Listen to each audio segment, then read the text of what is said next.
berwarna hijau. Ada yang tahu itu tandanya apa? Ya, bertepatan dengan dahulu rumahnya Nabi Shallallahu Alaihi Wasallam, ya. Dan di bawahnya saat ini itu adalah makam Nabi Shallallahu Alaihi Wasallam. Jadi makam Nabi Shallallahu Alaihi Wasallam ini dulunya, ya dulunya itu bukan dalam masjid. Jadi mau diingat poinnya ya.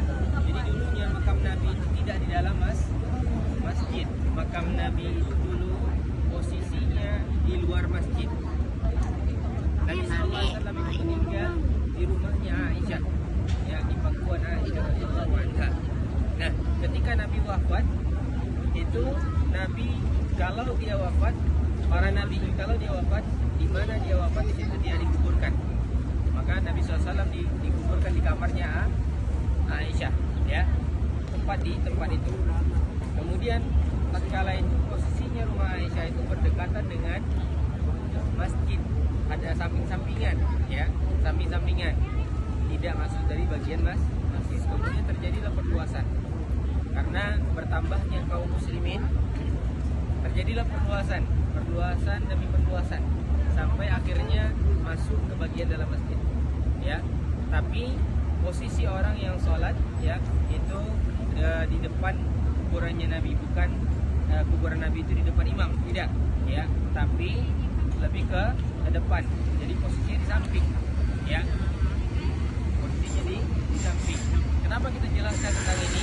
Karena Nabi Shallallahu Alaihi Wasallam mengatakan di dalam hadisnya, la'anallahu al-yahud, Allah mela'an orang Yahudi. Apa sebabnya? Ittakhadhu qubur anbiya'ihim masajida. Mereka menjadikan kuburan nabi-nabi mereka sebagai tempat ibadah, sebagai masjid, ya.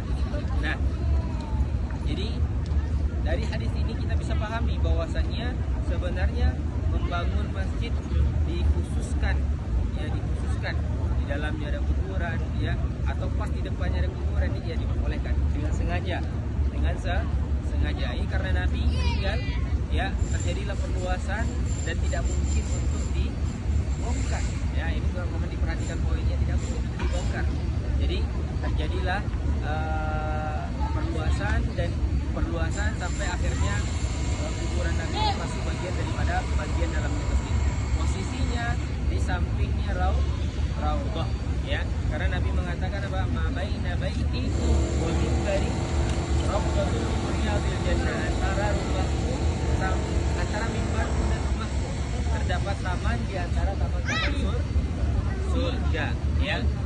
Para ulama berbeda pendapat apakah taman surga ini maksudnya betul-betul taman, ya. Ada yang mengatakan dahulu di situ para sahabat belajar, ya, bersama Nabi, maka disebutlah dengan taman-taman surga. Nah, kalau Bapak Ibu perhatikan di bagian kirinya, ujung kiri masjid, ya.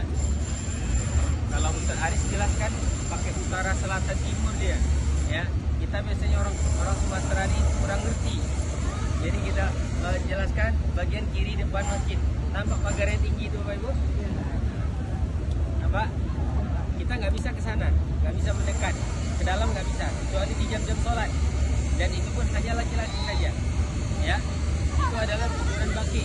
Kalaupun kita mendekat ke nampak dalam kuburan Baqi, ya, atau dikenal dengan Jannatul Baqi, kuburan yang mempunyai keutamaan.